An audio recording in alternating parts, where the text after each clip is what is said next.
Many of us have come across undermining in the workplace, especially if you're driven and you're building your career. It kind of goes with the territory, unfortunately, whether it's coming from a coworker, a boss, or a subordinate. Understanding why someone might want to undermine you at work is crucial in addressing the issue effectively. In this video, another topic that's been requested by you, my viewers, we're going to explore the potential reasons behind workplace undermining, and I'll provide 3 practical strategies for dealing with it. I'm Jo Banks. I've been a professional executive business coach for almost 15 years, and I'm sharing what I know.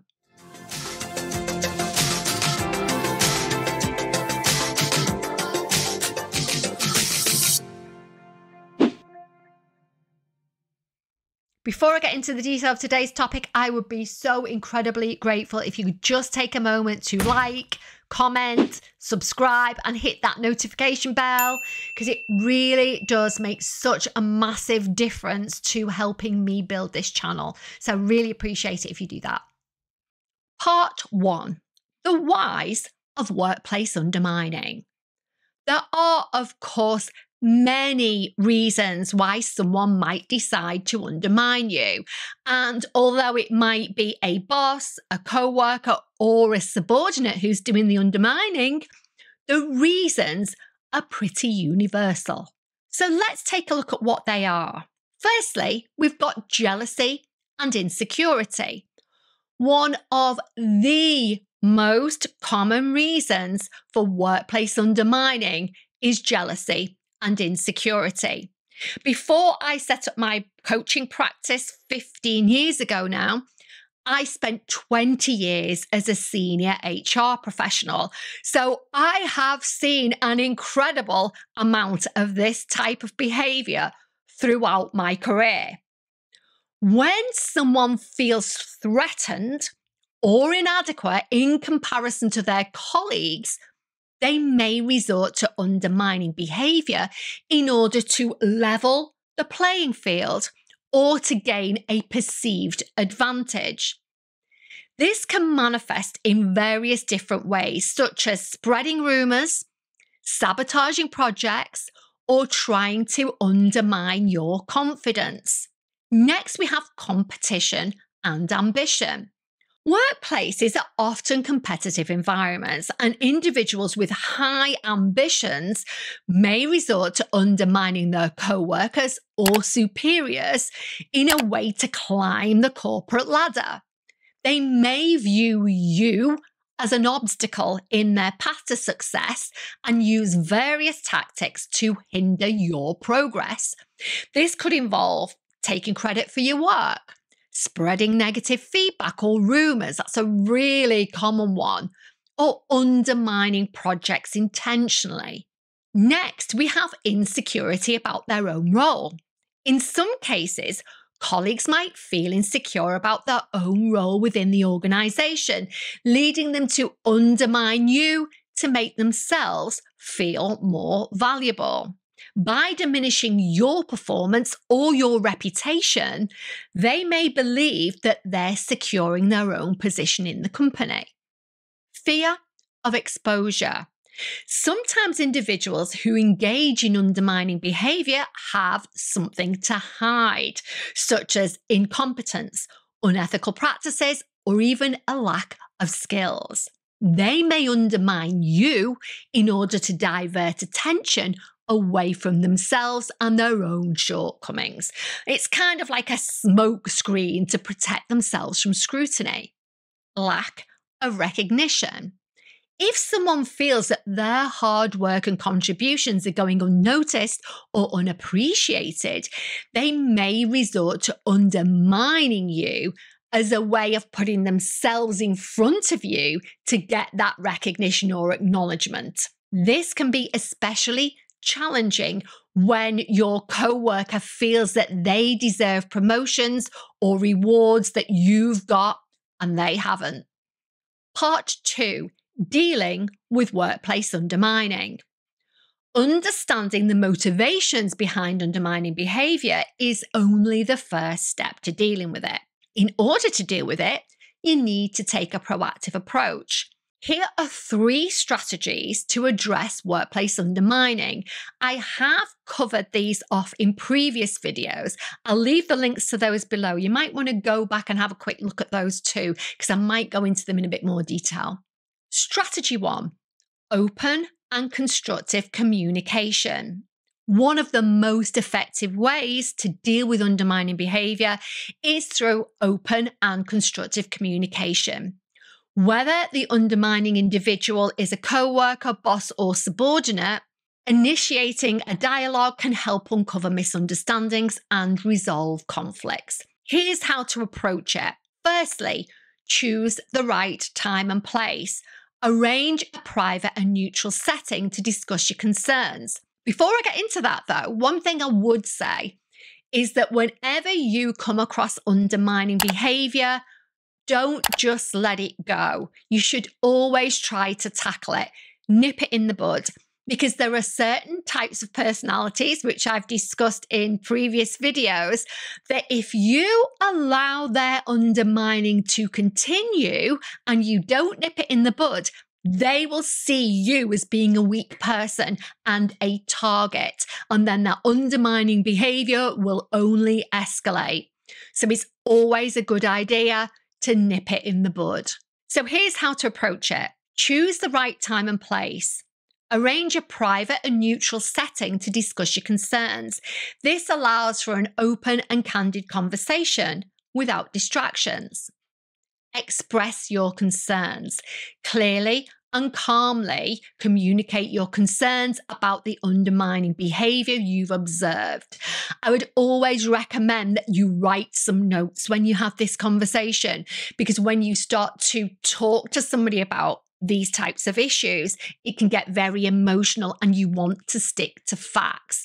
Instead of being confrontational and accusatory, use I statements to describe your feelings and your observations. Actively listen.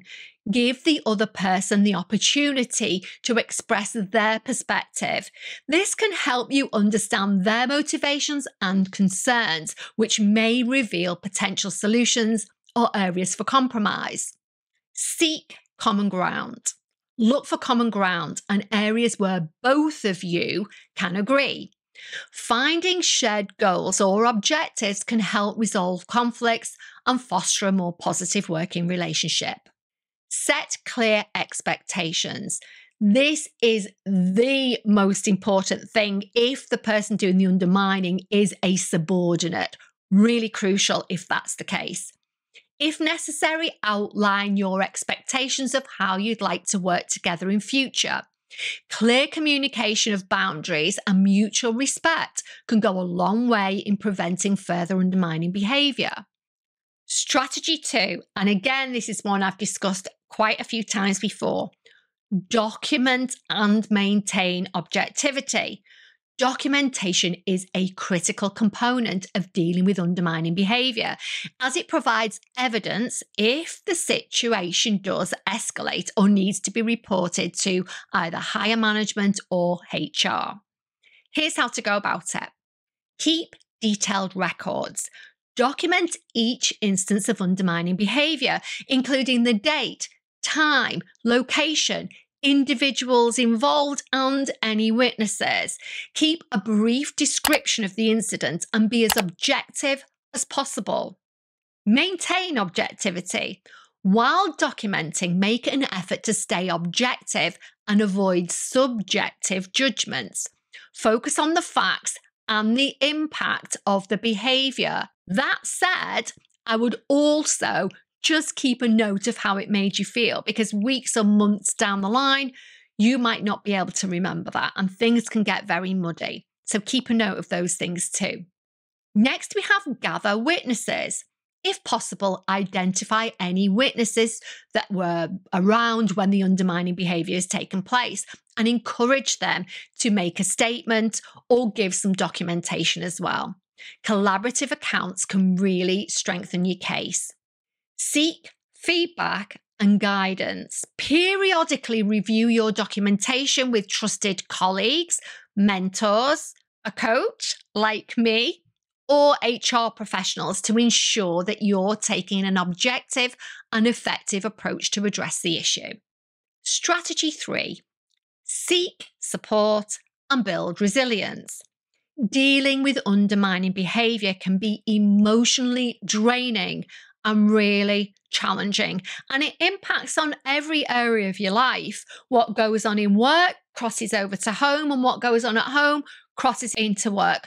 We can't pull those two things apart, so it's really important that you deal with it and that you seek support. Seeking support and building resilience are essential to maintaining your well-being and effectiveness in the workplace. Here's how to do it. Talk to trusted colleagues, a mentor, or a coach. I work with so many people on workplace issues. It's one of the biggest things I deal with in my coaching practice. So where there's any conflict between individuals, where there's undermining going on, where there's narcissistic behavior, it's a big part of my coaching practice. Share your experiences with individuals you trust within the organization or externally. They may be able to offer advice or insights, or sometimes it's just helpful to have a sympathetic ear and just get everything out. Leverage personal support networks. Outside of work, rely on friends or family for emotional support and encouragement, if at all possible. A strong personal support network can really help you navigate challenging situations more effectively. I know not everybody has that. So if that's the case for you, again, a coach like myself, a mentor, or a therapist can be really helpful. Focus on self-development. If you've been attracted to this video, I know that self-development is going to be important to you. So really putting some focus on that can really help move you through this difficult time.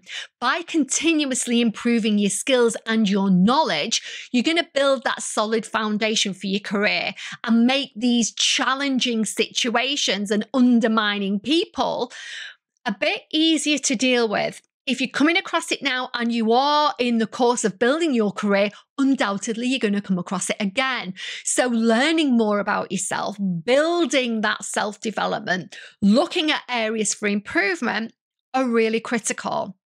Practice resilience.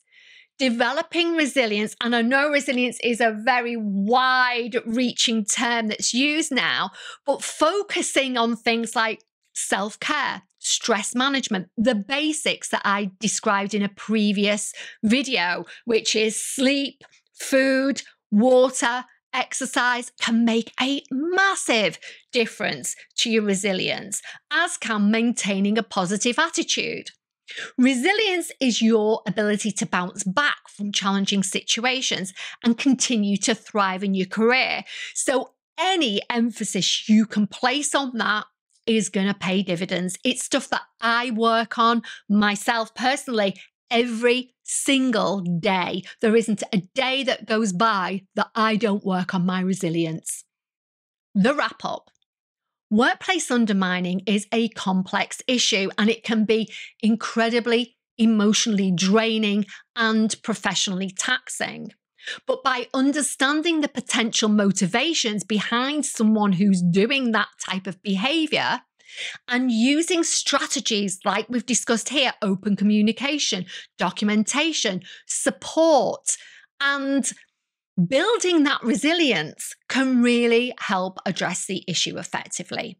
Ultimately, a combination of all of these strategies with that resilient mindset can help you navigate not just the complexities of workplace undermining, but anything that you might come across in your career. It'll help you maintain a positive and productive work environment, both for yourself and for everyone around you. What next? I could not be more thrilled with the way the channel is growing and for all your messages of support, your comments. Oh my goodness, thank you so much. If there's a topic you'd like me to cover, put it in the comments section below and I'll definitely add it to the list. I read and respond to every single comment apart from the rude, mean or nasty ones. I will not tolerate bullies on my channel. They get deleted and banned. Each one of my videos takes up to 20 hours to write, record, and edit. So I want to make sure that I'm spending that time wisely and giving you content that's really useful. As always, please remember to like, comment, subscribe, and hit that notification bell so that you don't miss a thing. Finally, thank you to everybody who stays until the very end, and thank you so much for your continued support. It means the absolute world to me.